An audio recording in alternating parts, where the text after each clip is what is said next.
Olá a todos, sejam muito bem-vindos ao canal do Casal Brodbeck. Meu nome é Rafael Vitola Brodbeck e hoje nós vamos ter uma aula sobre nominalismo, como você já vê pelo nome. Deixa eu ajeitar a gravata aqui. E o que é o nominalismo e o porquê que ele tem a ver com a crise da verdade e com a crise da modernidade, e aliás, com a própria modernidade. Nominalismo, a raiz oculta da modernidade e a crise da verdade. É isso que nós vamos tratar hoje. O que está em jogo? Vamos abordar um tema que é decisivo e, no entanto, frequentemente negligenciado, até mesmo por estudiosos da filosofia, né? Por estudiosos da teologia, da cultura, que é esse nominalismo. À primeira vista, pode parecer um debate muito técnico, restrito a manuais de lógica medieval ou a discussões de sala de aula entre escolásticos, algo árido, talvez seja uma aula chata para alguns de vocês, ou achem que seja uma aula chata, sem aplicação prática imediata. O que interessa para mim saber sobre isso, né? Mas é um equívoco. O nominalismo não é apenas uma corrente de pensamento entre outras, meus caros. Ele é um divisor de águas na história do pensamento ocidental. Trata-se da chave interpretativa, e uma chave interpretativa poderosa, para compreender a origem e o desenvolvimento das grandes crises espirituais, morais, intelectuais da modernidade. Se vocês já seguem esse canal, muito obrigado. Se vocês já se inscreveram, ativaram as notificações, se tornaram membros, muito obrigado por tudo. Se vocês caíram aqui de paraquedas, é porque o algoritmo no YouTube disse para selecionou esse vídeo porque vocês gostam de temas ligados à teologia, filosofia, à Bíblia, na Sagrada Escritura, formação católica, vida espiritual, formação de casais, formação da família.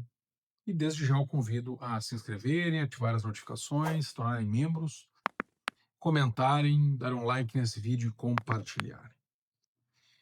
Na raiz de muitos problemas que nós enfrentamos hoje, né, a relativização da verdade, a subjetivação da moral, a perda do senso do belo, a fragmentação do saber, sim, eu estudo isso, mas não aquilo outro, quando na verdade muitas coisas têm que ser estudadas de maneira universal.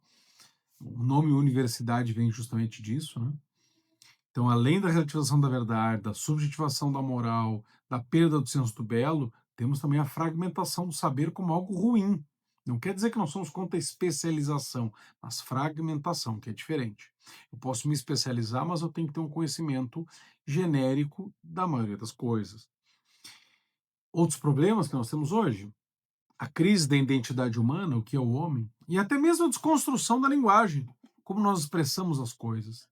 Na raiz desses problemas está uma mudança profunda na maneira como o homem passou a conceber a realidade à sua volta, a realidade acerca de si mesmo e o conhecimento.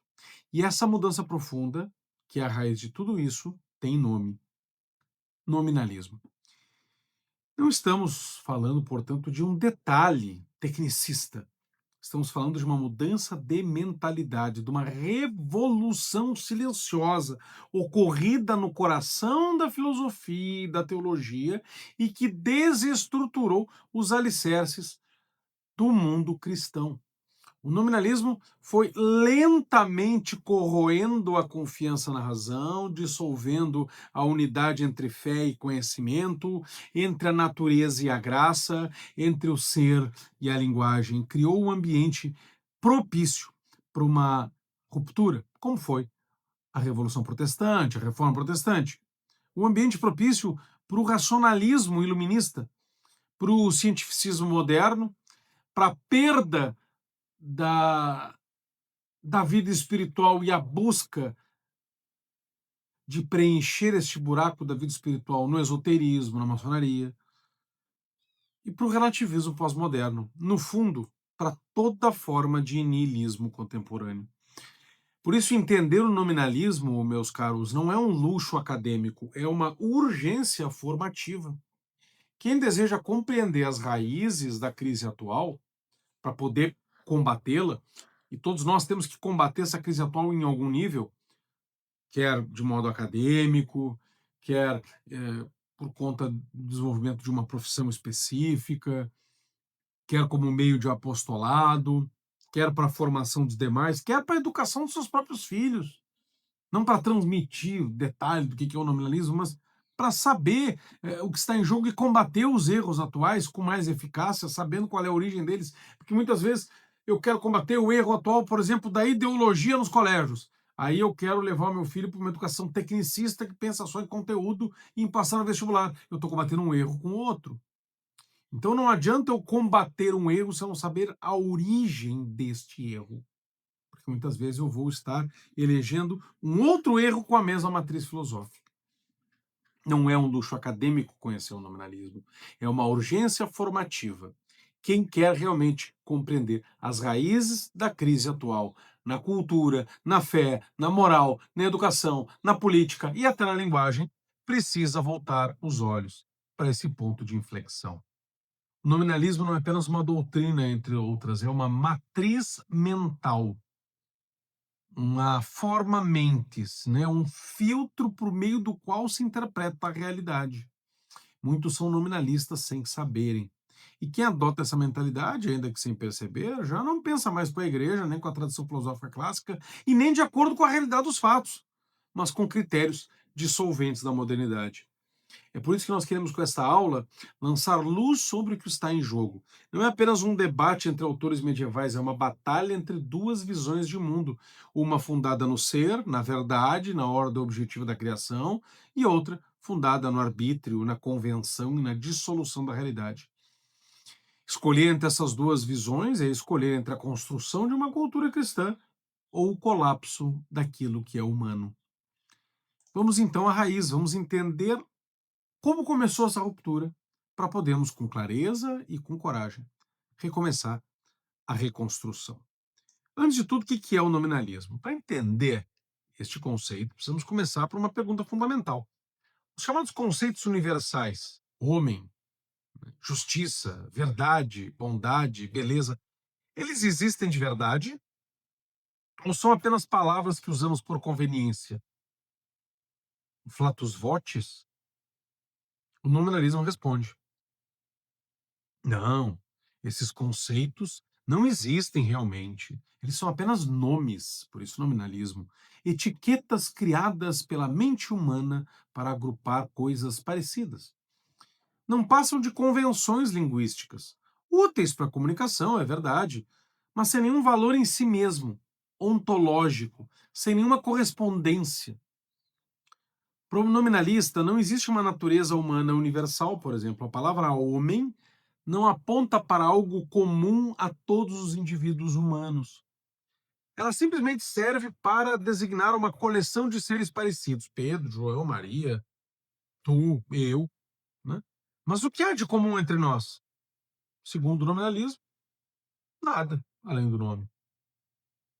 O mesmo vale para conceitos como justiça, verdade. Não há uma essência da justiça. Aristóteles estaria errado, dizer que, e o piano estariam errados, dizer que a justiça dará a cada um o que é seu. Não. Justiça, bondade, não existem como conceitos ontologicamente verificáveis. Não há uma essência da justiça. Não há uma verdade objetiva que defina o que é justo. Claro, a aplicação da justiça depende do caso concreto, nós sabemos disso. Né? Depende do caso concreto.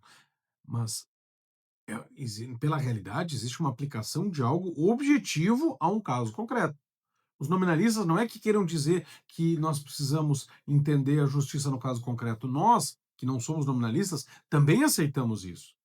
A justiça tem que ser aplicada ao caso concreto. Isso é a jurisprudência. É a virtude da prudência aplicada ao conceito do justo. Não se trata disso o nominalismo, não se trata de caso concreto. O nominalismo se trata de rejeitar a própria essência da justiça.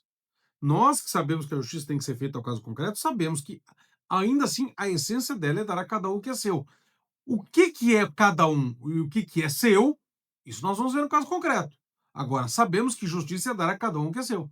O nominalismo nem mesmo isso vai dizer. Não, justiça não é dar a cada um o que é seu. Justiça é algo difuso e o próprio conceito de justiça vai ser subjetivo. Há apenas atos, para o nominalista, individuais, que nós vamos chamar de justos. mas o conceito em si não existiria. Existe um ato justo, mas conceito de justiça, não. A justiça, para os nominalistas, seria apenas o nome que nós damos a um conjunto de comportamentos que se assemelham.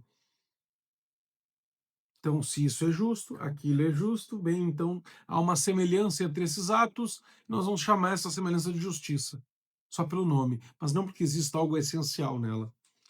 O mesmo vale para a verdade, não haveria uma verdade em si mesma, mas apenas afirmações que, em certos contextos, chamamos de verdadeiras. Então, nós temos que ter uma palavra para poder adotar isso, poder explicar melhor, e chamamos isso de verdade. Essa maneira de pensar quebra radicalmente com a tradição filosófica anterior. Mas nós não estamos lidando simplesmente com versões de filosofia. Ah, então está errado porque ela quebra com a com a tradição filosófica anterior? Não. É porque a tradição filosófica anterior percebia e se movia de acordo com a realidade. Então, negar a tradição filosófica anterior é negar a própria realidade. Não se trata de rechaçar o nominalismo porque nós nos apegamos aos conceitos antigos. Se trata de rechaçar o nominalismo porque ele, rechaçando os conceitos antigos, acaba rechaçando a própria realidade. É por isso que nós chamamos a filosofia anterior ao nominalismo, principalmente explicada por Aristóteles e Santo Tomás, de realismo. O realismo é aquele que sustenta que os universais existem de forma real, não como entidades separadas, mas como princípios inteligíveis presentes nas coisas. Já o nominalismo, ele esvazia completamente essa visão. Não existe essência, não existe natureza comum, não existe ordem objetiva nas coisas, tudo é indivíduo, tudo é particular, tudo é singular. A mente, então, não apreende realidades universais, mas apenas cria palavras para lidar com a multiplicidade das experiências. Em vez de descobrir algo que já está na realidade, o homem apenas inventa uma linguagem funcional. E o conhecimento passa a ser uma operação puramente pragmática, sem compromisso com a verdade objetiva. Para o nominalismo, portanto, pensar não é o conhecer o ser, mas apenas manipular sinais. A linguagem perde a sua função de ponte entre o intelecto e a realidade das coisas. Ela passa a ser um jogo de nomes, sem fundamentos do ser. E isso acaba mudando tudo. A consequência imediata do nominalismo é que não há garantias de que aquilo que nós dizemos seja verdadeiro de modo absoluto. Tudo passa a depender da convenção, do uso, da cultura, da subjetividade. A linguagem já não revela o mundo, ela apenas o organiza, segundo os nossos critérios, segundo os nossos interesses. Isso é gravíssimo, porque se não há realidades universais, não há critério para distinguir o verdadeiro do falso, o justo do injusto, o belo do feio, o homem do não homem. É essa ruptura que está na base de tantas confusões modernas. A negação da natureza humana, a relativização da moral, o colapso da verdade, o esvaziamento da linguagem. O nominalismo é a raiz filosófica comum que alimenta todos esses frutos amargos. Por isso, antes de ser apenas uma posição técnica na história da filosofia, o nominalismo é um modo de ver o mundo, um paradigma, uma estrutura de pensamento que influencia até quem nunca ouviu falar na palavra nominalismo. Ele molda silenciosamente a cultura contemporânea, minando a confiança na verdade, na razão, na ordem e até mesmo na revelação, em critérios teológicos. Em resumo, o nominalismo é a ideia de que só existem indivíduos e tudo mais, ou seja, toda a ideia de universal, é apenas um nome que damos por hábito ou conveniência e nada além disso. É uma visão aparentemente simples, mas com consequências profundas e devastadoras. Qual é a alternativa verdadeira a esse nominalismo e que a igreja sempre entendeu? Não porque a igreja cria uma doutrina, porque nós temos uma concepção religiosa das coisas, então nós temos que aderir. Não, a igreja nisso está guardando uma sabedoria comum. A igreja nisso não está tratando de revelação, é o que ela recebeu como um dogma religioso e, portanto, nós somos contra o nominalismo. Não, aqui a igreja está simplesmente usando a razão. A igreja está sendo, na sua tradição filosófica e teológica, tanto que ela guarda uma tradição que vem lá dos gregos, que não eram cristãos, né? A igreja está sendo a custodiadora e protetora da verdade, independentemente dessa verdade ser religiosa ou não. Aqui é uma verdade racional, mas que a igreja custodia, porque a igreja custodia a verdade em si, porque a verdade racional não pode ser contrária à verdade revelada. A fé e a razão são duas asas que nos elevam o ser para o alto. Qual é então a alternativa ao nominalismo? Podemos dizer uma alternativa católica, uma alternativa da igreja, mas não porque seja a criação da igreja, não porque seja a doutrina da igreja, não porque seja a revelação dada por Deus, mas porque a igreja analisa a realidade e custodia essa verdade. É o realismo. Uma visão muito diferente de mundo, de linguagem, de conhecimento. E um realismo moderado, e nós já vamos ver o porquê. Realismo moderado porque afirma que os universais existem de modo real, portanto, realismo, ainda que não como substâncias separadas, como pensava o platonismo. Então, o platonismo dizia que os universais existem de modo real, mas como substâncias separadas. Isso nós podemos chamar de realismo radical. E existe o nominalismo, o realismo católico e aristotélico. Não é o platônico e não é o nominalismo. Existem sim os universais de modo real, como o platonismo pensava, mas não como entidades, substâncias separadas. Aí há uma divisão aristotélica do platonismo. Os universais existem, mas existem, ou isso já é um rechaço ao nominalismo, mas existem nas coisas particulares.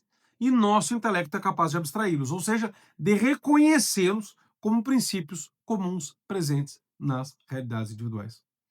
Vamos entender melhor o que isso significa?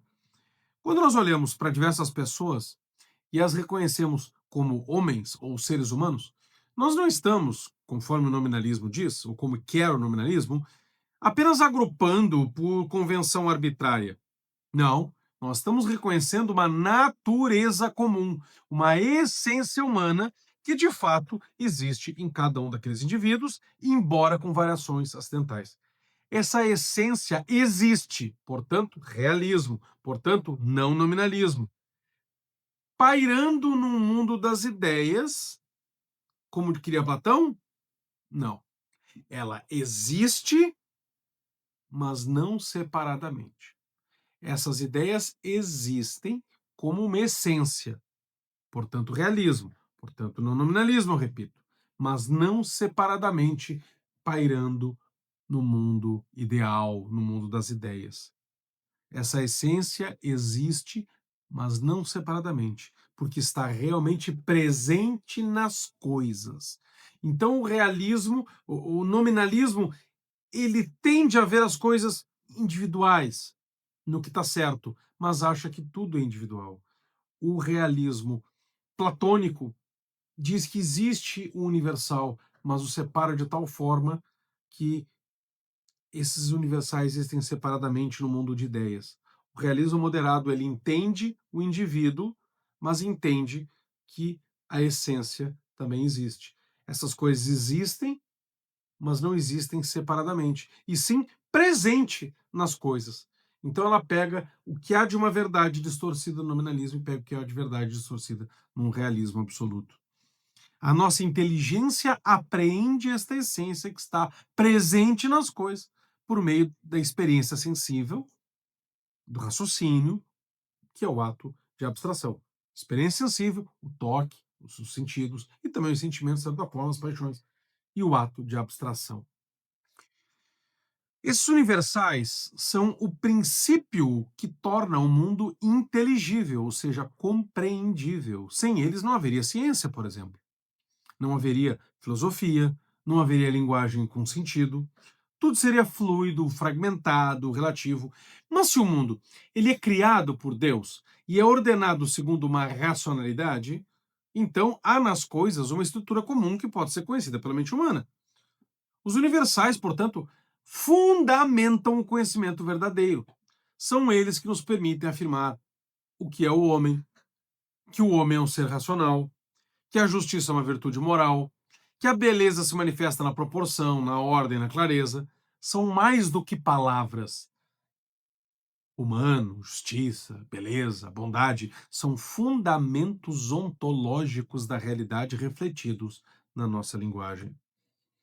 E aqui entra um ponto ainda mais profundo: a relação entre os universais e os transcendentais. Os transcendentais, o verum, o bonum, o pulcrum, né, a verdade, o bem, a beleza, o verdadeiro, o bom e o belo, não são gêneros, entre outros, mas propriedades que pertencem ao ser.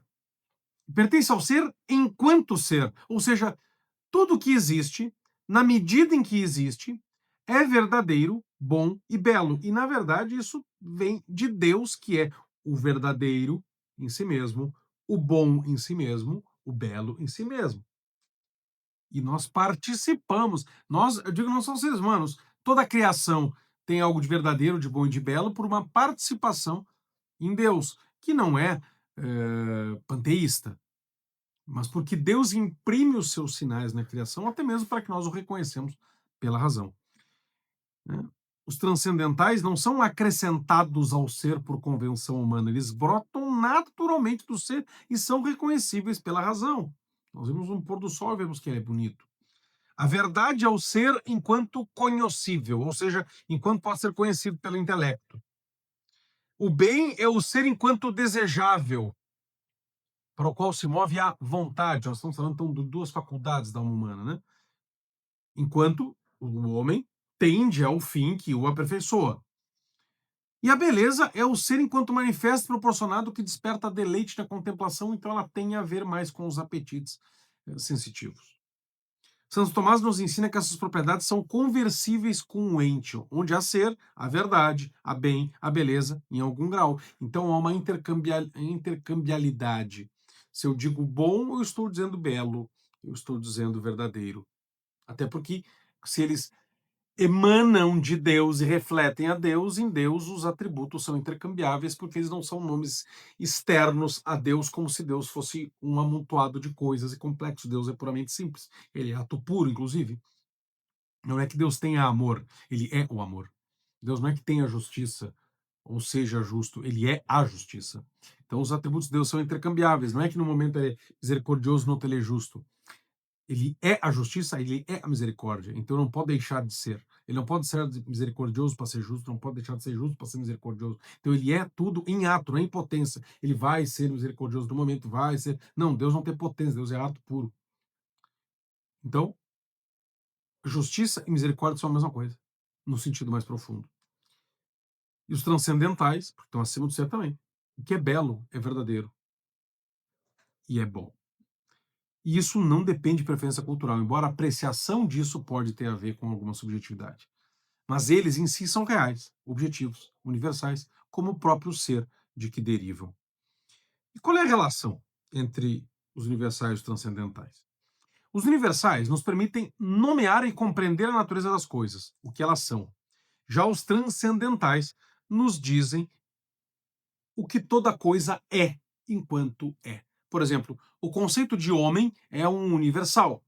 A afirmação de que esse homem é verdadeiro, bom e belo enquanto criatura, enquanto imagem de Deus, é uma aplicação dos transcendentais.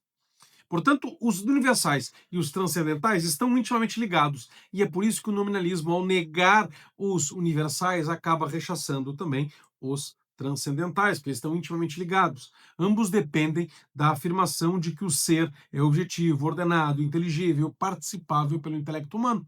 Ambos são negados, direto ou indiretamente, pelo nominalismo. A negação do realismo que o nominalismo faz é a negação da ordem. Quando o nominalismo nega a existência dos universais, ele desconecta o conhecimento da realidade. E ao negar os transcendentais, belo, verdadeiro, justo, ele remove a verdade, o bem e a beleza do plano objetivo e os rebaixa à esfera das preferências subjetivas. E isso tem consequências trágicas que nós vemos na nossa sociedade hoje. A verdade se torna uma opinião individual. Ah, eu não concordo. Está chovendo, eu não concordo. Não tem como. Não é uma questão de concordar ou discordar, meu Deus do céu. Se está chovendo, está. Não tem concordar ou discordar. A verdade, todavia, se tornou uma opinião individual. O bem se reduz ao gosto, à utilidade. Então, o aborto é um bem para os defensores do aborto. Não interessa que mate uma criança. Aí eles vão negar que é criança e vão dizer que ele é um feto amontoado de células. Ou seja, não interessa mais a essência, interessa o nome, nominalismo. Vejam como a rejeição do nominalismo, a rejeição que o nominalismo faz dos universais é uma rejeição dos transcendentais também. E se a verdade se torna opinião individual e o bem se reduz ao gosto ou à utilidade, a beleza se dissolve numa estética subjetiva. É por isso que o nominalismo, embora pareça uma discussão filosófica limitada, é na verdade uma bomba colocada na base da cultura.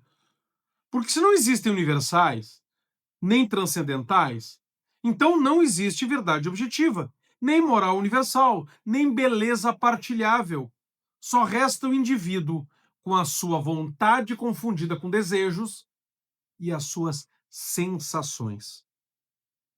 O realismo cristão, ao contrário, afirma com firmeza, sendo ele a base da cultura cristã, que o mundo foi criado por Deus com ordem e propósito, que essa ordem é inteligível pela razão humana, que os conceitos universais refletem as essências reais das coisas, que os transcendentais refletem as perfeições do próprio Deus e que a linguagem, o pensamento e a fé podem comunicar as realidades objetivas. Essa visão sustenta toda a cultura, e notadamente a cultura cristã. É que não estamos falando de cultura como um conjunto de música, arte, comportamentos, folclore. Cultura, o que o homem faz e produz a partir da constatação da realidade. Então a teologia, a ciência, a arte, a ética, a liturgia, a arte de raciocinar, onde há realismo, há possibilidade de unidade, de verdade comum, de beleza partilhada. Onde há nominalismo, há fragmentação, confusão, colapso. A distinção entre o realismo, e aqui falamos do realismo moderado, né, tomista, aristotélico, e o nominalismo não é uma curiosidade da história da filosofia, vamos repetir isso a exaustão. É um divisor de águas com consequências concretas, profundas, duradouras, que tocam diretamente a forma como nós concebemos a moral, a política, a educação, a fé, o direito e a própria vida humana. Se os universais são reais, como ensina o realismo, então a realidade possui uma estrutura inteligível, ordenada e compartilhada. Existe uma natureza humana comum que confere a todos os indivíduos uma dignidade objetiva, independentemente da sua força, da sua inteligência, da sua aparência, da sua raça, da sua etnia, da sua utilidade. Existe um bem moral que pode ser conhecido pela razão e que vincula todas as consciências. É por isso que o nominalismo, influenciando a realidade de hoje, faz com que alguns de esquerda queiram achar que tanto faz trabalhar ou não, e que nós temos que, em nome da caridade para com os mendigos, sustentar toda a série de caprichos com as pessoas, porque é tudo um problema social, não existe criminalidade, não existe nada. E, por outro lado, alguns de direita querem o que? Acabar com os mendigos. Tirem eles daqui, porque eles não são úteis. Quando, na verdade, o cristianismo oferece uma resposta que não está em cima do muro, mas que vê que há um erro no tolerar uma sociedade desordenada e feia, mas também nós não podemos descurar da realidade da dignidade da pessoa humana. Existe um bem moral que pode ser conhecido pela razão. E tanto o subjetivismo e romantismo de esquerda, quanto a extrema higiene social e eugênica de parte da direita estão errados. Existe uma verdade una que corresponde à realidade criada por Deus, não à conveniência, não ao consenso. Existe uma beleza que pode ser contemplada, reconhecida, admirada, porque está inscrita na ordem mesma do ser. Mas se os universais não existem, como afirma o nominalismo, então tudo isso desmorona. Se há uma essência humana comum, não há base objetiva para afirmar que todos os homens têm a mesma dignidade. Não havendo essa essência comum, os homens não têm dignidade, ou não têm, ao menos, todos a mesma dignidade. A dignidade deixa de ser um dado da realidade e passa a ser uma concessão cultural, sociológica, política e, portanto, sujeita a revogações. Hoje, por exemplo, os não nascidos, os doentes, os idosos, os deficientes, que eles têm síndrome de Down, por exemplo, em alguns países, já são privados dessa dignidade em várias legislações do mundo. Porque se o conceito de homem é apenas uma convenção, então nós podemos decidir quem se encaixa ou não nele. O mesmo vale para a moral.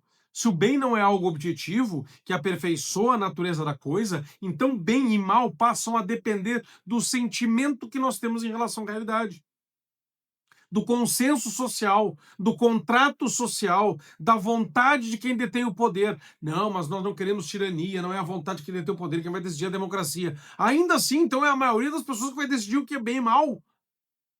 A maioria das pessoas pode constatar a existência do bem e do mal, mas ela não pode decidir o que é bem ou mal. A democracia radical, que quer definir a realidade com base na maioria, é tão perniciosa quanto a tirania, que quer decidir o bem e o mal com base na canetada de um indivíduo ou de um grupo de indivíduos.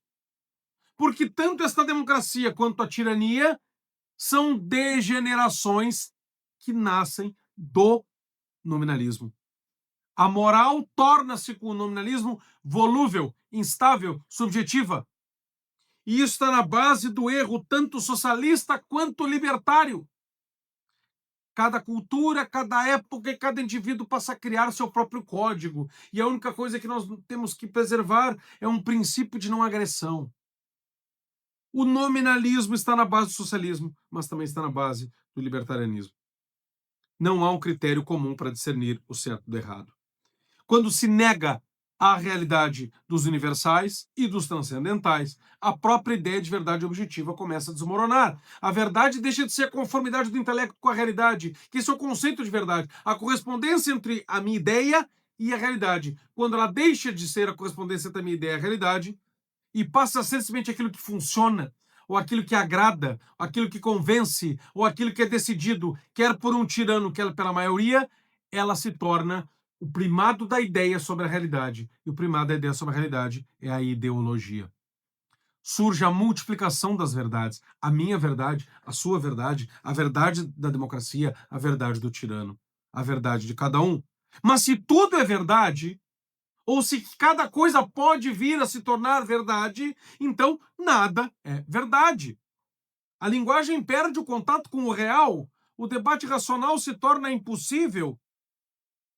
Em vez de argumentar com base na realidade, se passa a disputar narrativas, slogans, emoções. A sociedade se fragmenta em tribos ideológicas. É o que eu penso, é o que eu acho, e são incapazes já. Por isso que muitas vezes não tem diálogo entre esquerda e direita hoje, porque muitas vezes os dois lados estão comprometidos com a ideologia e não com a realidade. E com isso não estou defendendo em cima do muro ou passando pano para comunista. Ou não estou negando que, por exemplo, boa parte das pessoas que se dizem de direita hoje politicamente no Ocidente não estejam com ao menos resquícios de uma moral cristã. Estão, mas muitas vezes o debate, quando nós esquecemos esse nominalismo, se torna estéril, porque ele não vai até a raiz, a profundidade. Não há um compartilhamento de um pressuposto de uma verdade. E não só a verdade se fragmenta, a beleza também se dissolve. Se o belo não é mais a manifestação visível da ordem, da proporção, da claridade, então ele se reduz ao gosto subjetivo. Beleza passa a significar apenas aquilo que provoca uma reação emocional, que choca, que desconstrói, que rompe com a forma. É por isso que hoje nós relativizamos a beleza ao mesmo passo em que nós relativizamos a verdade. A verdade é relativa, cada um tem a sua. A beleza é relativa. Jogar um monte de tinta num quadro é tão arte quanto arte renascentista. A beleza é relativa. E se a beleza é relativa, e se a verdade é relativa, o bem também é relativo. É por isso que se torna simplesmente um argumento de que faz parte da cultura deles retirar o clitóris das mulheres. Só pode ser de mulher. É parte da cultura deles o canibalismo. É parte da cultura deles matar um gêmeo. Porque o bem também se torna relativo. O resultado é o empobrecimento da vida, porque empobrece a arte, a arquitetura, a música, a liturgia. Nós vemos hoje cidades feitas por concreto, feio, cinza. vidro, portas enormes, mas que não são portas de castelos. A cultura perde a referência à harmonia objetiva e substitui o belo pelo bizarro, o elevado pelo grotesco, o eterno pelo transitório. A alma humana deixa de ser elevada pela contemplação do belo e passa a ser manipulada por estímulos sensoriais vazios. E a fé? A fé também sofre. Se não existe natureza humana, nem verdade objetiva, nem bem moral, então a própria religião se subjetiviza. A fé já não é a adesão da inteligência e da vontade à verdade revelada por Deus, acompanhada pela graça, mas passa a ser um sentimento individual, uma experiência pessoal, algo que serve para me sentir bem, ainda que com alguma roupagem religiosa, alguma explicação pseudo-teológica, né? Assim nasce o fenômeno da espiritualidade sem doutrina, da religião sem dogma, spiritual but not religious, a piedade sem sacramento, que existe inclusive em vertentes protestantes. A religião se adapta ao indivíduo, agora tem paredes pretas, tem jogo de luzes e tem gelo seco. E repetição, repetição e repetição de música para criar um transe. O indivíduo não se converte à verdade. A religião é que se converte ao indivíduo. A igreja deixa de ser a guardiã da verdade revelada e possa ser vista como uma prestadora de serviços religiosos, competindo por relevância num mundo marcado por experiências espirituais.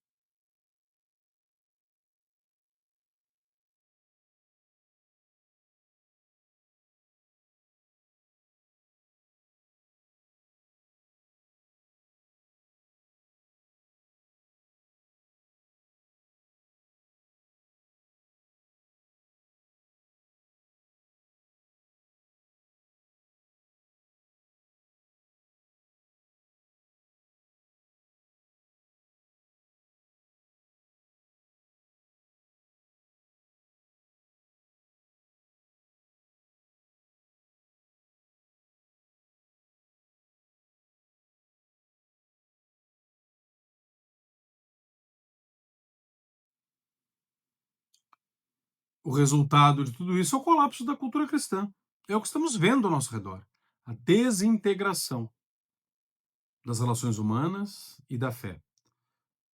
A nossa civilização, que por séculos se construiu sobre o realismo, ou seja, o realismo não é uma doutrina da igreja, é a igreja que se construiu sobre o realismo. Não, mas a igreja se construiu sobre o Cristo, sobre a cruz, tudo bem. É óbvio que sim, mas com base no seu pensamento no realismo, ou seja, na constatação da realidade. Uma árvore é uma árvore, ponto. Ou seja, uma civilização que se construiu sobre a convicção de que a realidade tem sentido, estrutura, finalidade. Não é tudo uma ilusão. Nós vivemos uma ilusão. As pessoas até dizem, existem até seitas esotéricas que dizem, né? Tudo é uma ilusão, não existe realidade, tudo é uma percepção. Essa civilização se desmorona ao adotar a mentalidade nominalista. A cultura se torna líquida. A moral se torna maleável, a linguagem se torna ambígua, a verdade se torna frágil. Vejam, não é simplesmente uma destruição da fé cristã, é uma destruição da constatação da própria realidade. A verdade se torna frágil, a linguagem se torna ambígua, a fé se torna opcional, a cultura se torna líquida, a moral se torna maleável e o ser humano, desprovido de referência ao ser e à verdade, mergulha numa crise de identidade. A crise de identidade mais profunda que o mundo jamais conheceu. O homem já não sabe quem é, para o que vive, o que deve fazer e em que pode crer. Essa é a importância prática da diferença entre o realismo e o nominalismo. Não é um debate acadêmico, é uma encruzilhada entre a construção e a destruição da civilização.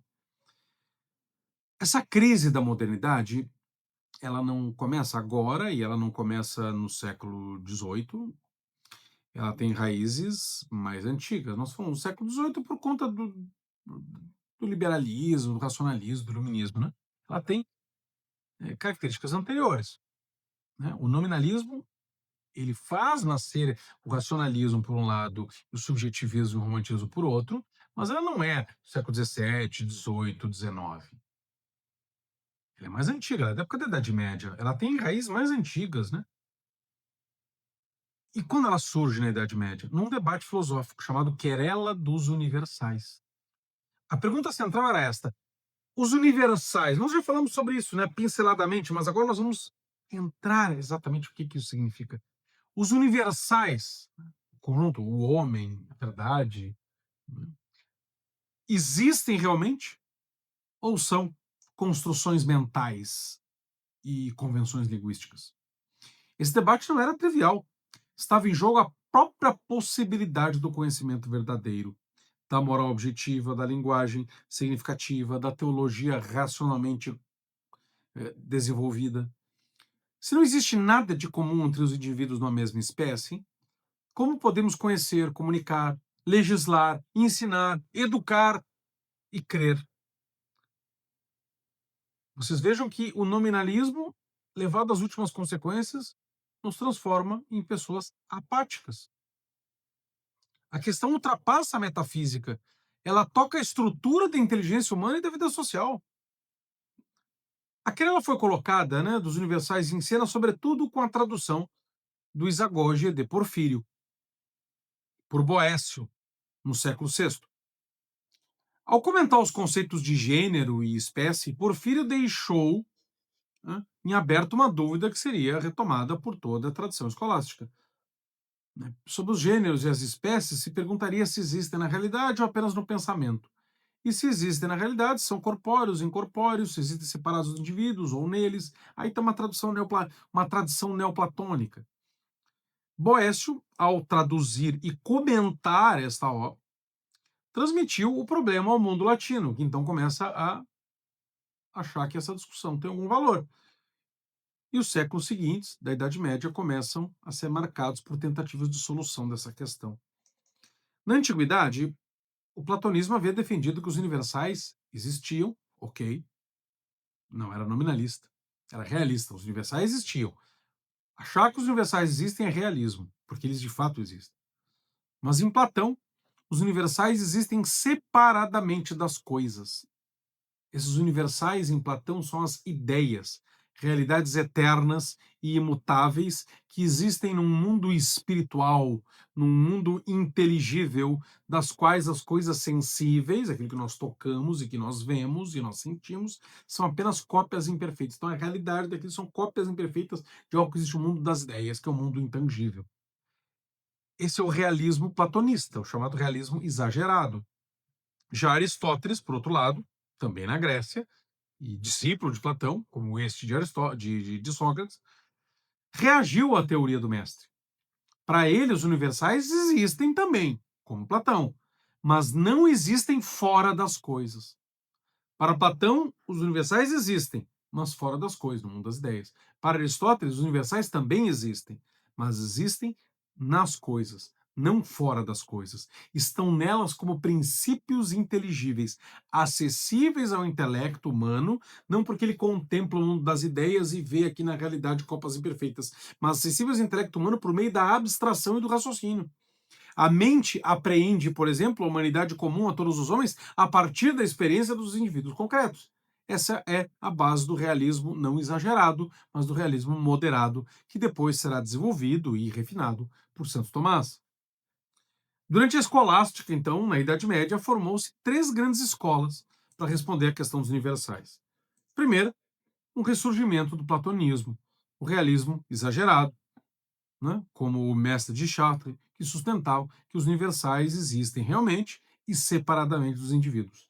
Uma concepção quase mística, agora aqui dentro do cristianismo, da realidade inteligível, que, portanto, tinha um quê de gnose e que corria o risco de enfraquecer o mundo sensível. Já a segunda escola é do nominalismo, com origem em Rosselino de Compiègne e consolidado mais tarde por Guilherme de Ockham, ou Guilherme de Ockham. Para essa corrente só existem indivíduos concretos. Os universais não existem, são nomes, meras convenções, úteis para a linguagem, úteis para a comunicação, úteis para um diálogo, úteis para a formulação mínima de um raciocínio, mas sem realidade ontológica. Homem é apenas uma palavra que nós usamos para indivíduos semelhantes, mas não existe uma natureza humana comum. Esse é o nominalismo. Mas se nós não somos nem realistas exagerados nem nominalistas, qual é a escola verdadeira? O realismo moderado, defendido por Santo Tomás com base em Aristóteles. Os universais existem, como o realismo exagerado diz, mas nos indivíduos concretos, não abstraídos. E são abstraídos pela inteligência. Eles não estão difusos. Eles não têm existência separada, como no platonismo, mas têm fundamento real nas coisas. E aqui está o aristotelismo. Quando dizemos homem, referimos-nos a algo realmente existente em todos os indivíduos humanos, mesmo que só os conheçamos intelectualmente. Essa discussão moldou profundamente a teologia, a ciência, o direito e a cultura do Ocidente. O realismo moderado, né, todo o direito da Idade Média era baseado nesse realismo moderado. A teologia, a própria ciência, moldou de modo que se torna possível afirmar que a natureza humana existe e é comum a todos os homens. As leis morais se fundam no ser das coisas e não em convenções. As convenções políticas devem refletir essas leis morais. A verdade pode ser conhecida, inclusive racionalmente, não apenas teologicamente. E o discurso teológico tem valor científico porque se apoia em realidades inteligíveis. O nominalismo, por outro lado, ao negar a realidade dos universais, quebra a ponte entre a ideia e a realidade, entre o pensamento e a realidade, entre a linguagem e o ser. E com isso, o nominalismo mina as bases da racionalidade, da moral, da doutrina, da fé, do próprio comportamento humano. Houve então o início de uma bifurcação que levaria séculos depois à dissolução da cultura cristã. O século XIV marca uma virada decisiva, então, rumo à filosofia ocidental.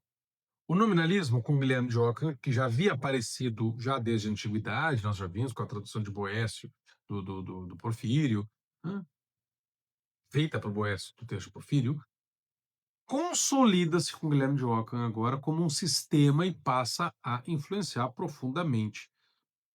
Na Alemanha, notadamente por Gabriel Biel. E isso vai ter suas consequências no luteranismo.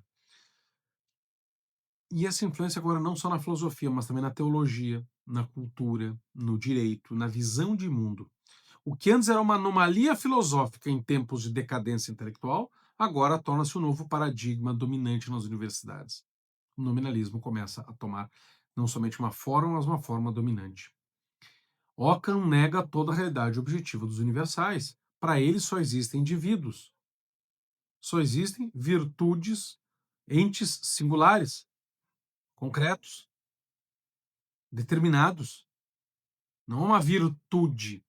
Existem indivíduos que são virtuosos e aí nós agrupamos eles em torno de algo que nós podemos chamar de virtude apenas didaticamente. Da mesma forma, beleza, espécie, árvore, homem, não passam de nomes atribuídos pela mente humana. Flatus votis. Flatus votis. Ou seja, o flatus, vocês lembram, né? Peido. Peido, que um peido é o pum, né? Um flato é um sopro anal. Flatus votis, né? Um sopro da voz. Nós poderíamos ser mais duros, dizer que um peido da voz não possui um significado real. Os universais não existem fora da mente, nem mesmo como estruturas formais nelas mesmas atribuídas com natureza universal. São sinais atribuíveis a muitas coisas, apenas de modo didático. Nada mais do que representações mentais funcionais, úteis à linguagem, ao raciocínio, mas destituídas de realidade metafísica. Essa posição de Guilherme de Ockham rompe radicalmente com o realismo moderado de Aristóteles e de Santo Tomás. Ockham esvazia a capacidade especulativa da razão, limita o seu alcance ao empírico, ao observável, ao experimentável. E daí tudo que vem depois, tanto o iluminismo quanto o romantismo, sensibilidade exacerbada, toda a tentativa de conhecimento puramente intelectual, como a metafísica, a teologia natural, mesmo a ética fundada na natureza, passa a ser vista com suspeita.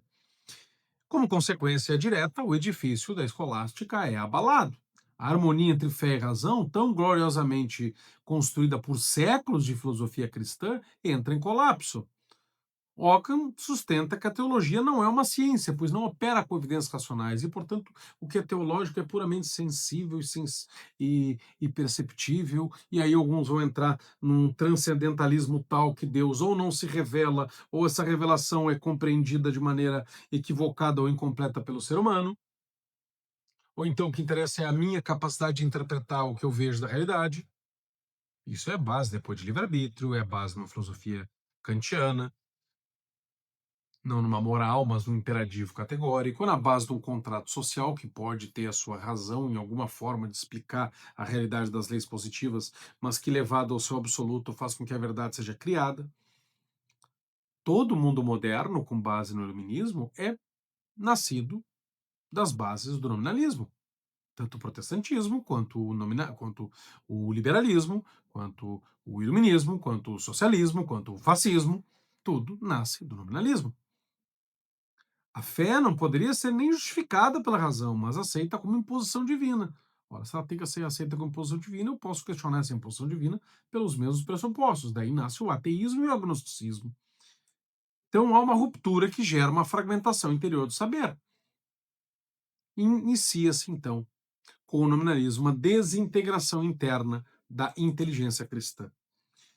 O impacto dessa concepção é profundo e é duradouro.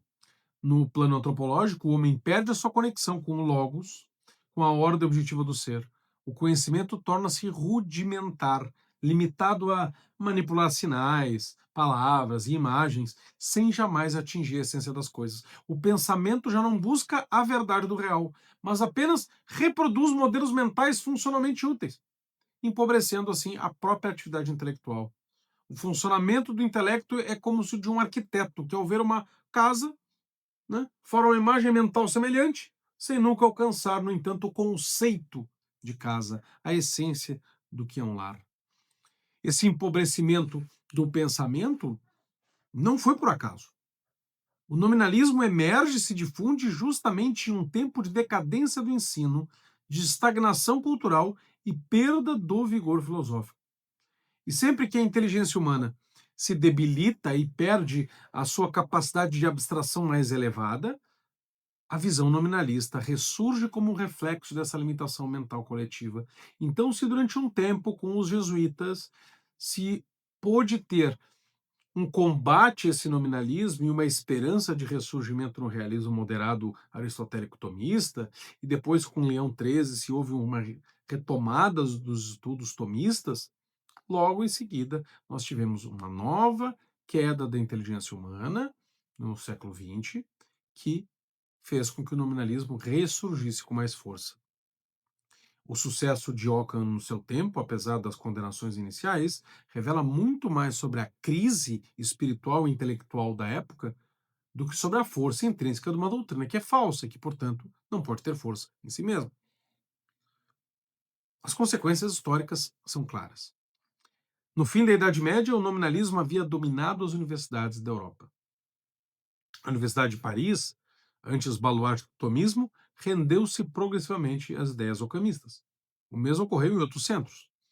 No início do século XVI, com a invenção da imprensa, as obras de Ockham passaram a ser impressas, elogiadas, divulgadas com entusiasmo, particularmente na Alemanha, difundidas por Gabriel Biel, Alemanha, onde Martinho Lutero estudava. A formação teológica de Lutero é toda marcada pela influência nominalista. Ele vê o cristianismo católico tal qual via Gabriel Biel e confunde a doutrina nominalista de Gabriel Biel, que bebe em Guilherme de Ockham, como se fosse o verdadeiro catolicismo. É possível perceber nos fundamentos da doutrina luterana as consequências extremas dessa mentalidade, que ficam gravadas no seu cérebro. Quando ele quer reagir contra o catolicismo, é porque ele acha que o catolicismo é o nominalismo, porque ele aprende o nominalismo como se fosse o catolicismo. Mas a sua reação também é nominalista sem que ele saiba, porque ele está contaminado disso. Então ele luta contra o nominalismo, defendendo armas nominalistas, sem nunca entender que o catolicismo não é nominalista. O que, por exemplo, em Lutero é tipicamente nominalista? Separação entre fé e razão. E o que é nominalista e ele acha que é católico? É achar que a fé se dá, a salvação se dá pelas obras?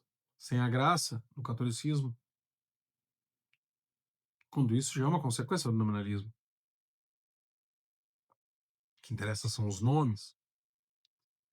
Em Lutero, há um subjetivismo teológico, um voluntarismo divino, um desprezo pela especulação racional, que a ortodoxia luterana vai resgatar depois. Uma espécie de escolástica luterana. Mas em Lutero não tem. Já Calvino há uma especulação maior. Ockham não apenas negava a existência real dos universais, mas também colocava em dúvida toda a demonstração metafísica. A existência de Deus, ele não nega que exista Deus, mas a existência de Deus, a espiritualidade da alma, a relação de causa e efeito, tudo isso para ele existia, mas tinha que ser aceito pela fé ou pela experiência sensível, não demonstrado racionalmente. A moral também existia para Ockham, mas não se funda numa ordem objetiva da razão, mas na vontade de Deus. É porque é. É um imperativo categórico kantiano, só que divino. Algo é bom não porque é conforme a natureza, mas porque Deus o quer assim. Então, se Deus quisesse, poderia ordenar que o homem o odiasse. Isso seria bom e meritório. Esse voluntarismo teológico mina toda a noção de bem moral, torna a moral arbitrária, torna a moral mutável segundo os decretos divinos. Isso é um passo para a imoralidade. Além disso, a desconfiança nominalista em relação à evidência intelectual levou a um desprezo progressivo pela filosofia. Ah, mas continuaram, tem filósofos depois, que não eram tão filósofos assim porque não amavam a sabedoria. A razão foi reduzida a um instrumento auxiliar, pessimista muitas vezes, auxiliar da linguagem e da ciência, ciência empírica. Toda a tradição dos grandes filósofos cristãos passou a ser vista como um exercício fútil, como discussão de sexo dos anjos, incapaz de produzir certeza. A metafísica foi desacreditada e a própria teologia, privada dos seus fundamentos filosóficos, tornou-se um campo de mera interpretação textual da Bíblia. Teologia é simplesmente pegar a Bíblia, ler e aplicar. Ora, se não há um critério objetivo, essas aplicações são todas conduzidas pelo livre-exame, que é um dos princípios de Lutero. Há uma desconexão da realidade ontológica dos dogmas que a Bíblia professa. Há uma separação entre razão e fé, entre pensamento e vida espiritual.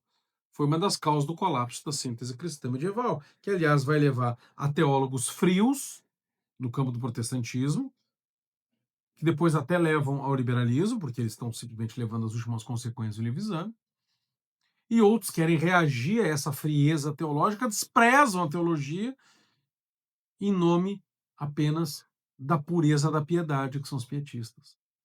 O que não quer dizer que não tem pietistas luteranos que sejam dados à teologia, e não quer dizer que todo teólogo luterano não seja dado à oração, mas existem os radicais de todos os lados, e isso é uma consequência da fragmentação nominalista. A vitória do nominalismo de Ockham não é um episódio da história, é um marco do declínio da inteligência. Só que o Guilherme de Ockham não se limitou a negar realidades universais, ele também aplicou seus princípios às próprias concepções de Deus, nós vemos, da lei, da moral. Isso abriu espaço para um tipo radical de teologia que subordina toda a ordem moral à vontade arbitrária de Deus. Isso é o voluntarismo. O voluntarismo é a vontade, o império da vontade, quer de Deus, quer do homem também. A prioridade do método pelo método, inclusive na vida espiritual, fez com que se ficasse escravo em determinadas práticas, como se as práticas em si mesmas levassem à certeza das coisas e à realidade eficaz. O voluntarismo é como se fosse, no caso do homem, o primado da vontade, vocês aparecerem na minha casa para comer um churrasco, porque vem os churrascos que eu posto no Instagram. Vocês iam comer o melhor churrasco do mundo. Mas partiu de vocês. Uma vida espiritual de verdade, baseada na realidade, não é que vocês tenham vindo na minha casa, mas eu vou à casa de vocês e os convido a vir à minha.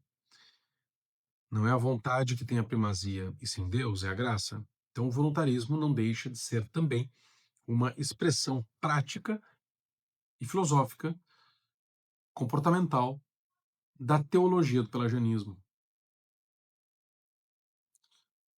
a ordem moral perdendo sua subjetividade, não há mais lei natural inteligível, gravada no coração do homem, acessível pela razão. Então a fé, quando ela tem que ser exacerbada, ela se torna a única fonte das coisas, e isso dá espaço ao fideísmo, que vai ser condenado pelo Vaticano I, ou seja, algo é verdadeiro porque a fé o diz, não porque a natureza constata. Então eu não posso mais saber que existe Deus e deduzir alguns de seus atributos pela razão. E a própria moral que se torna volúvel, incerta e instável, faz com que a ética se transforme num sistema de obediência cega, sem raiz racional. Esse colapso da ordem moral tem efeitos diretos na espiritualidade e na cultura. A fé, já separada da razão pelo nominalismo, agora se separa também da moral. O homem não é mais chamado a viver segundo uma verdade inscrita no seu ser, mas apenas a obedecer a ordens superiores cuja lógica lhes escapa. A religião assim degenera em legalismo, por um lado, em farisaísmo, em usos e costumes, é porque é, ou em emocionalismo. É o que eu sinto, é o que eu penso, é o que eu entendo. Mas já não há um laço entre o bem moral e a verdade da criação. A santidade não consiste mais na participação na santidade de Deus, havendo uma conformidade à verdade e a um bem objetivo, mas uma submissão da vontade insondável de Deus, cujos desígnios não podem ser compreendidos. Isso não deixa de ser uma forma de islamismo dentro do cristianismo. Isso conduz a uma imagem deformada de Deus, um Deus despótico, não paterno, um soberano caprichoso, não o Logos eterno que tudo ordena com a sabedoria. Já não se trata do Deus que Santo Tomás ensinou, que Santo Agostinho ensinou, que a Sagrada Escritura ensinou, cuja vontade é idêntica à sua inteligência, porque Deus é um só e não e é simples. Deus cujo querer é sempre racional e ordenado. Não, a vontade divina é destacada da essência. A liberdade divina passa a significar a possibilidade de fazer o contrário do que é bom. Mas Deus não é amor? Bem, mas o ódio pode ser o amor, na verdade. Isso perverte o próprio conceito de liberdade, tanto divina quanto humana. E é por isso que muitos não entendem o livre-arbítrio hoje, que são nominalistas. Ah, mas se eu tenho livre-arbítrio, quer dizer que eu posso fazer tal coisa de errado. Eu posso ter outra religião, porque o livre-arbítrio. Deus acha que o livre-arbítrio é um passar pano para os seus erros. Ora, se a vontade de Deus é arbitrária, então o mundo criado deixa de ser inteligível, deixa de ser compreendido. Deixa de ser possível de ser compreendido, na verdade. Já não se pode confiar que a criação espelhe a sabedoria do Criador. Já não se pode afirmar com segurança que a natureza humana seja boa, ou que existe uma moral inscrita nessa natureza. Tudo se torna uma espécie de cenário de testes. Um teatro em que o homem tenta adivinhar o que Deus quer, sem que a sua razão possa oferecer ajuda sólida nessa tarefa. E esse quadro, meus caros, leva a uma profunda crise antropológica e espiritual. O homem se torna cego porque a sua razão foi deslegitimada. Ele já não sabe o que é certo nem por que é certo. Vive num mundo sem sinais claros, num universo mudo, onde o bem não é evidente e o mal pode ser decretado como virtude. Quem defende o aborto não brande esta causa como se fosse algo mal e eles aderem a algo mal. Não, eles defendem o aborto como se fosse algo bom. É a saúde da mulher, é a liberdade das pessoas, tirem seus rosários de nossos ovários, porque a liberdade da pessoa vocês estão impondo. É sempre com um slogan bom, bonitinho. É a saúde da mulher, quantas mulheres morrem. Nós estamos apenas defendendo a liberdade, queremos que as mulheres não morram. Ela não escolheu ter aquilo, tá aí para justificar que é uma criança morta, não, mas é um amontoado de células. Ninguém quer dizer que algo é ruim e eu aceito que algo é ruim. Não, não. Eles já não sabem o que é certo nem por que é certo. A consciência moral se torna frágil. Não há um critério para dizer o que é bem, então eu posso chamar de bem o que é mal. Eu não estou dizendo que eu prefiro o mal. Claro, existem aqueles que dizem eu prefiro o mal. Mas no fundo eles preferem o mal porque o mal lhes dá uma vantagem. Quem cultua o demônio o faz porque quer que o demônio lhe dê algo. Então, mesmo esse culto do mal se faz em função de querer um bem, de querer algo, ainda que não seja o bem supremo e não esteja ordenado ao bem supremo. A alma perde o chão. O voluntarismo, baseado no nominalismo, prepara o terreno para a fragmentação ética da modernidade. Se o bem não decorre de uma ordem racional do ser, então ele pode ser redefinido por qualquer autoridade. E, no fundo, pela minha vontade, pela minha inteligência. Por exemplo, lendo a Sagrada Escritura e tirando as conclusões que eu queira. Então nós vamos ver, com base na mesma Sagrada Escritura, uns defendendo o batismo de crianças, outros dizendo que não é possível. Uns defendendo que Cristo está na Eucaristia, outros defendendo que é apenas uma presença espiritual, dinâmica, e outros defendendo que há um mero símbolo. A autoridade religiosa, política e individual pode redefinir a verdade. A democracia ou o tirano. O relativismo moral subjetivo e a tirania são duas faces da mesma moeda, nascidas na mesma matriz filosófica do nominalismo. O colapso moral natural provocado pelo nominalismo e o seu voluntarismo fazem nascer de um lado o liberalismo e de outro lado o totalitarismo. Contra isso, a tradição católica afirma com clareza que Deus é inteligência e vontade e unidade perfeita. Deus é o Logos. Tudo que faz está em conformidade com a sua natureza. O bem é aquilo que aperfeiçoa a natureza de uma coisa segundo a ordem da criação. A liberdade divina não é o poder de contradizer a própria essência, mas a perfeição de um querer plenamente racional. Da mesma forma, a liberdade humana só é verdadeira quando está em conformidade com a verdade do ser. Eu não sou livre para fazer o que eu quero, eu sou livre para fazer o que eu devo fazer. Esta é a base da moral. Exatamente o que o nominalismo tenta destruir. E é nesse contexto de crise intelectual e moral gerada pelo nominalismo e pelo voluntarismo que emergem Martinho Lutero e a Reforma Protestante. Ele foi formado num ambiente de ocamismo tardio, né, especialmente, como nós já dissemos, pela influência de Gabriel Biel, e ele não teve contato direto com a teologia de São Tomás, nem com o esplendor do pensamento escolástico clássico, mas com fragmentos da patrística comentados por filósofos e teólogos nominalistas, com uma versão já degradada da teologia, moldada pela desconfiança racional, pelo ceticismo moral típicos do nominalismo. O que Lutero combateu não foi o catolicismo autêntico, mas um espantalho dele, uma caricatura dele. Ele reagiu contra uma teologia centrada na ideia de que o homem deve fazer o que está em si, e facere quod se est. Ou seja, o que o homem faz, o faz para receber a graça. Mas essa noção já era distorcida pelo nominalismo, porque o homem faz para merecer a graça porque ele está acompanhado pela graça, e a graça o faz buscar mais graça. O nominalismo separa natureza e graça. O nominalismo reduz a vida cristã a um sistema externo de méritos, sem transformação interior autêntica.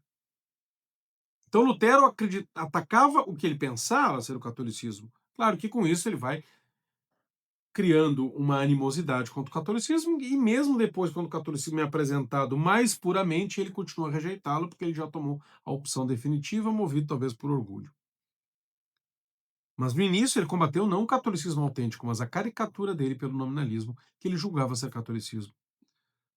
Lutero acreditava que o catolicismo ensinava que o homem podia conquistar a salvação por obras naturais, e o catolicismo nunca ensinou isso.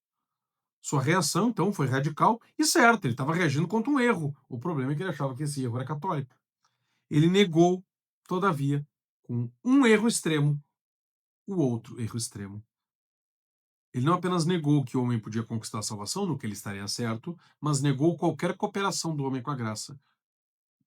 Formulou, então, a doutrina da justificação pela fé somente, sola fide, segundo a qual o homem é declarado justo por Deus, mas sem uma transformação real do seu ser. A justificação é meramente forense. O homem como um esterco coberto de neve, nas suas palavras. Continua a ser internamente corrompido, ainda que percebido por Deus como justo. Trata-se de uma visão profundamente marcada pela teologia nominalista. Deus, nesse sistema, declara justo o pecador, não porque o tenha tornado justo. Claro que ele não o torna justo o homem porque o homem merece. Ele torna justo o homem pela graça. Mas ainda assim o torna. Mas para Lutero, nem mesmo o torna, apenas o vê. É uma decisão soberana e externa, jurídica, forense. Isso é nominalismo. Deus decide declarar o justo por pura vontade. A vontade de Deus é arbitrária. Nós dizemos que a vontade de Deus é soberana, mas ela é racionalmente entendível. Ela não é arbitrária. E Deus decide declarar o justo por pura vontade sem de fato operar, ainda que pela graça, ou seja, nós acreditamos que é a graça que faz isso, uma transformação real do ser. A justiça de Cristo é intrínseca ao homem, não infundida pela graça. É imputada de fora. Não há verdadeira santificação na justificação luterana. A vida moral do cristão perde o seu fundamento ontológico. Essa doutrina rompe com toda a tradição da igreja, que sempre ensinou que nós não somos salvos pelos nossos méritos, mas pela graça. Mas essa graça não apenas está como uma capa, ela de fato cura, ela de fato eleva, ela de fato transforma o homem, fazendo nele uma nova criatura em Cristo. A fé não é um substituto para a caridade, ela é informada pela caridade.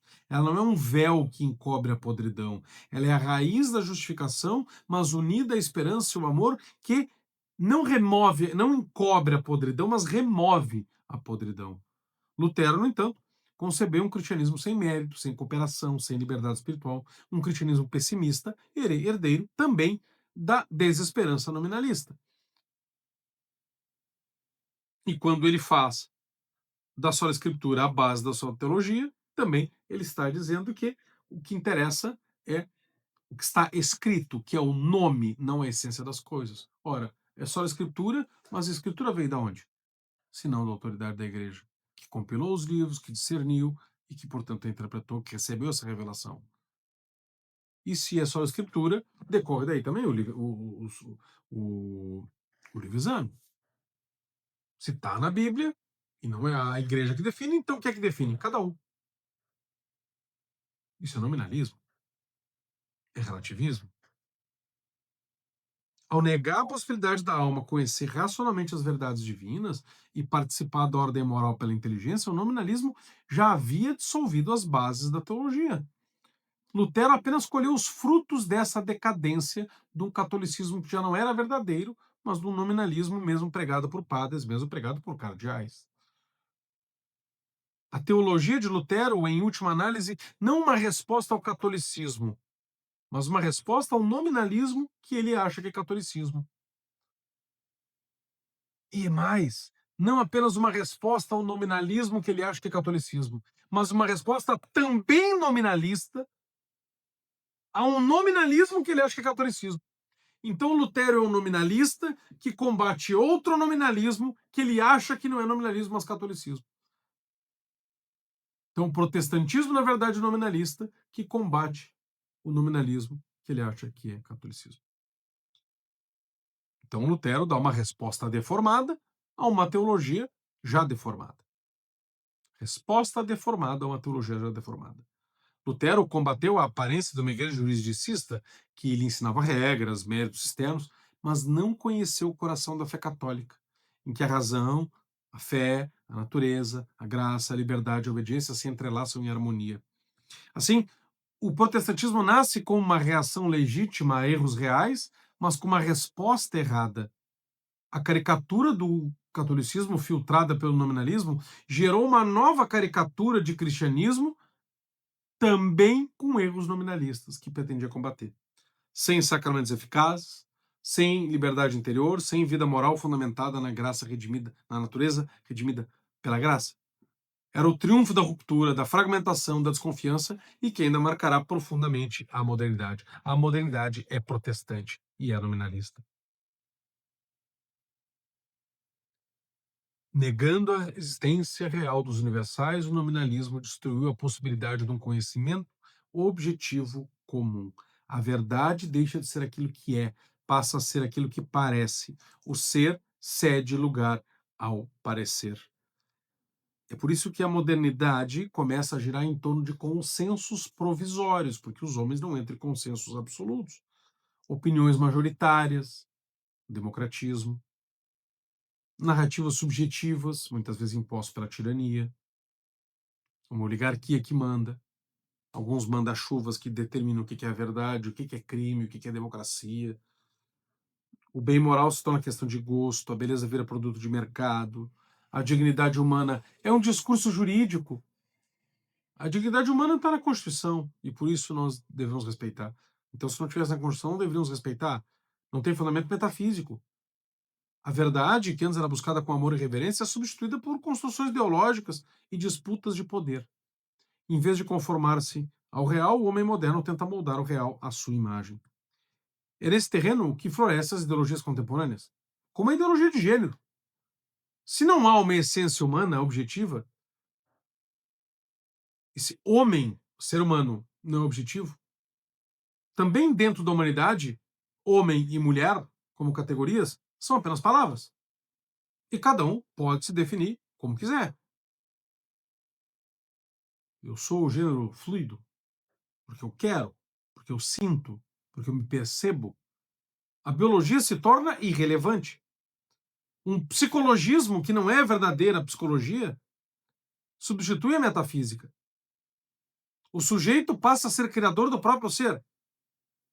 Surge a figura do indivíduo autônomo, autodefinido, autocentrado, autorreferente, um Deus de si mesmo, guiado por sua vontade subjetiva, sem limite, sem medida e muitas vezes hedonista, cultuador do próprio prazer como critério das últimas coisas. O movimento woke, por exemplo, com sua ênfase extrema na identidade subjetiva, na autodefinição, na desconstrução das categorias tradicionais, é herdeiro direto do nominalismo. Ao negar a existência real dos universais, como a natureza humana, como o masculino, o feminino, justiça, verdade, realidade, o nominalismo abriu caminho para uma visão de mundo em que todas as categorias são consideradas construções sociais. Ninguém nasce mulher, se torna mulher pela construção social. E, portanto, arbitrário. Não, mas é baseado no respeito às pessoas. Tu tá pregando isso, tu não respeita a pessoa. Não tem a ver com respeito isso. Nós respeitamos todo mundo, mas a verdade é a verdade. Esse nominalismo, então, está sujeito a constante redefinição conforme a vontade individual ou o discurso dominante. O woke, nesse contexto, não é uma aberração isolada. É uma aberração que é um desdobramento lógico de séculos de erosão da confiança na ordem objetiva do ser. Quando já não se acredita que homem e mulher nomeiam realidades com essência própria, quando justiça e verdade são vistas como flatus votis, né, flati voti, né, expressões de poder de um grupo dominante, construção sociológica e cultural, então qualquer reivindicação identitária se torna legítima apenas por sua afirmação subjetiva. A lógica woke é a lógica nominalista levada às últimas consequências. Se os nomes não têm correspondência com a realidade, então qualquer nome serve, qualquer identidade serve, qualquer narrativa é igualmente válida. A raiz filosófica desse caos cultural não está apenas na política ou na militância, embora também esteja, mas na ruptura ontológica operada pelo nominalismo, que separou as palavras das coisas e fez da vontade o novo critério do real. Além da questão de gênero, né, o woke se manifesta de diversos outros modos, todos enraizados na mesma lógica subjetivista e desconstrutivista herdada do nominalismo.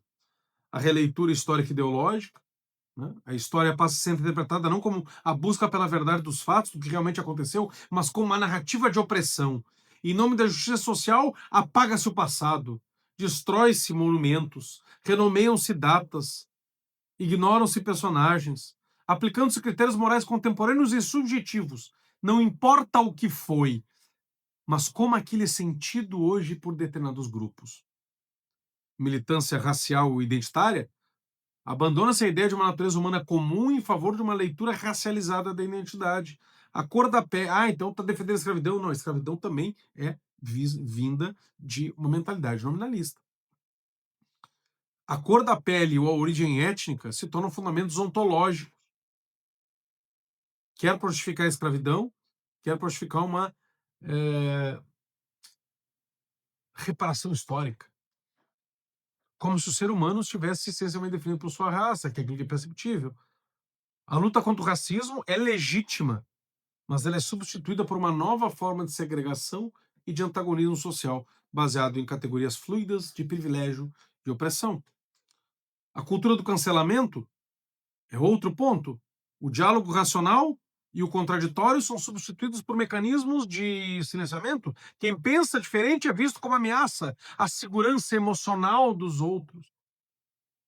Deve ser calado, boicotado para não magoar, apagado, cancelado. A verdade não interessa, apenas o impacto emocional da fala.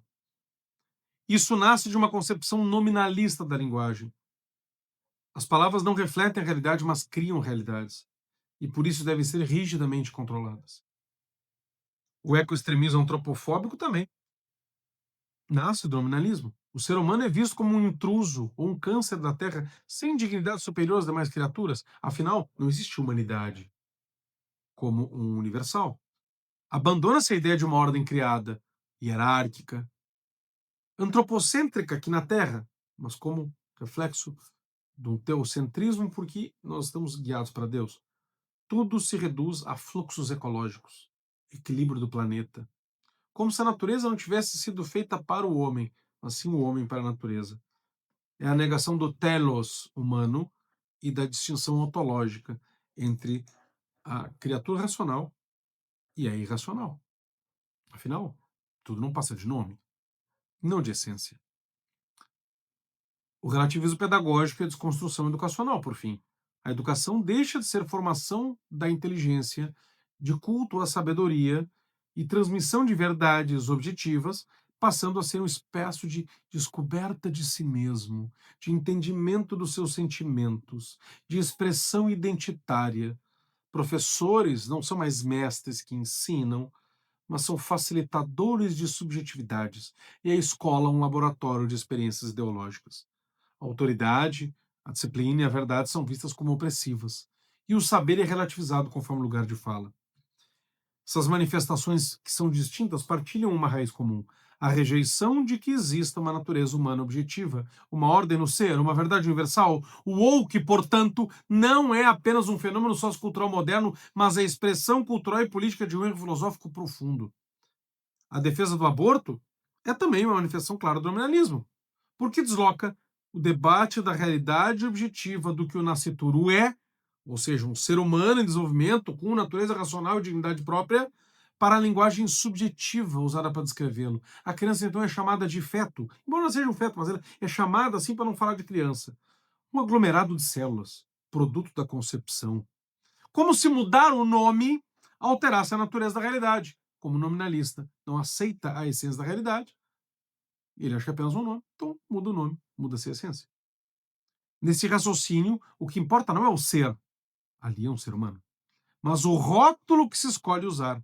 E se o nome não evoca a humanidade, então a humanidade pode ser negada e aquele feto não é homem. E se não é homem, pode ser descartado. Curiosamente e tragicamente, esse nominalismo se aplica também aos filhotes de animais em risco de extinção, com outra consequência. Eles são chamados de bebês de tartaruga, bebê de foca, bebê de baleia, e recebem por isso mesmo, já que são bebês, dignidade e proteção. Não é a natureza racional que não possuem que lhes confere valor, mas o nome afetuoso que lhes atribui, bebê. O contraste com a linguagem desumanizadora aplicada aos nascituros humanos, chamados simplesmente de células, ou aglomerado de células, ou fetos, revela a perversão nominalista. O nome define o valor, não mais o ser define o valor. O nominalismo, ao separar os nomes das essências, permite que a linguagem seja manipulada a serviço da ideologia e do afeto, tornando possível negar direitos a um ser humano real, enquanto confere dignidade simbólica a um animal irracional. É a tirania da semântica sobre o ser, onde as palavras têm mais força do que a realidade que deveriam descrever. O nominalismo é também a semente filosófica do niilismo moderno. Ao negar a existência real dos universais, como a verdade, o bem, a justiça, a natureza, a essência, o nominalismo destrói o fundamento objetivo sobre o qual o pensamento, a cultura, a moral, o comportamento se erguem. Se as palavras não correspondem mais a realidades, mas são apenas convenções, então os valores que sustentam a civilização deixam de ter ancoragem no ser. A verdade torna-se opinião, o bem torna-se conveniência, o belo vira gosto pessoal, o que sobra é a vontade pura, não submetida à inteligência. Uma vontade pura sem direção, sem finalidade, sem medida. O niilismo moderno, nesse contexto, é o fruto maduro dessa negação do ser. já não há sentido intrínseco nas coisas, já não há ordem objetiva a ser respeitada, já não há finalidade última para o homem. Tudo pode ser desconstruído, redefinido, invertido, porque nada tem valor em si mesmo. A cultura vai mergulhar num vazio de significado. O niilismo nega que haja algo real a ser dito, porque o nominalismo negou os nomes, como se dissessem algo real. E ambos caminham juntos à dissolução do sentido. Essa é a consequência direta do nominalismo. Desintegração ontológica do ser humano. Quando a essência é negada, resta a existência fragmentada. A crise da modernidade, no fundo, é uma crise de verdade. E essa crise nasce quando deixamos de crer que os conceitos que usamos correspondem a realidades universais. Portanto, o nominalismo negou os universais, os transcendentais, derrubou os pilares da civilização cristã, e a modernidade, com todo o seu progresso técnico e científico, acaba repousando sobre um alicerce instável, a recusa da ordem objetiva. Sem esse fundamento, a cultura se transforma numa arena de vontades concorrentes, e a liberdade, sem verdade, degenera em tirania da opinião, quer de um só, quer da maioria, ainda assim, tirania da opinião. Mas ainda há esperança. A reconstrução da civilização cristã, com o resgate da metafísica, com a afirmação corajosa de que o real é inteligível, de que a verdade existe, de que o bem é vinculante, de que a beleza é o reflexo da glória divina. E essa restauração começa por refutar o nominalismo e recuperar a confiança na razão iluminada pela fé. Temos como missão, meus caros, a urgência de restaurar a verdade. Esta é uma missão apostólica de cada católico consciente, chamado a defender a verdade em meio à confusão, a ordem em meio ao caos, a luz em meio às trevas. Combater o nominalismo é lutar pela alma da cultura, pela integridade da fé, pela dignidade da inteligência humana, pela restauração do valor do real.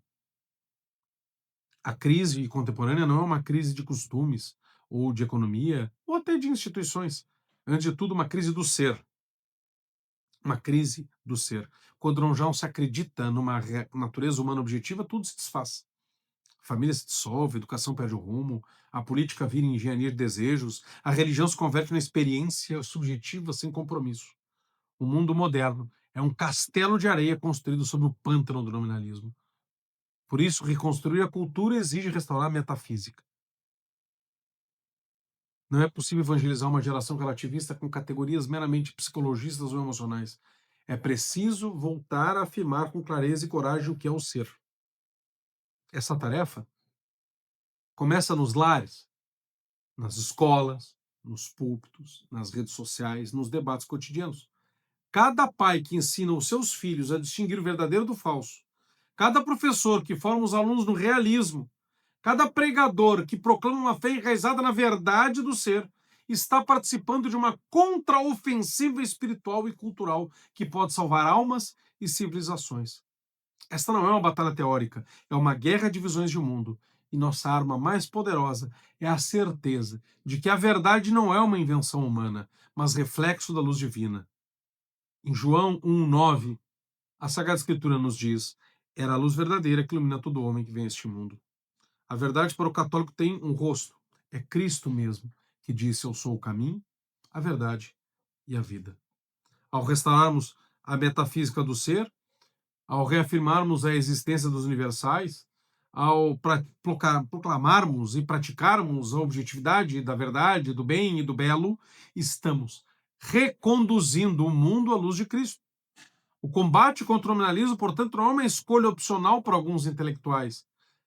Ainda que nós não chamamos por esse nome, não chamemos por esse nome, não conheçamos tudo isso de maneira tão profunda, é uma urgência vital para todos que desejam viver de acordo com a realidade e para todos que desejam ver o triunfo da fé, da razão, da civilização, da ordem e da realidade contra o império de uma ideia dela deslocada. Bendito seja Deus.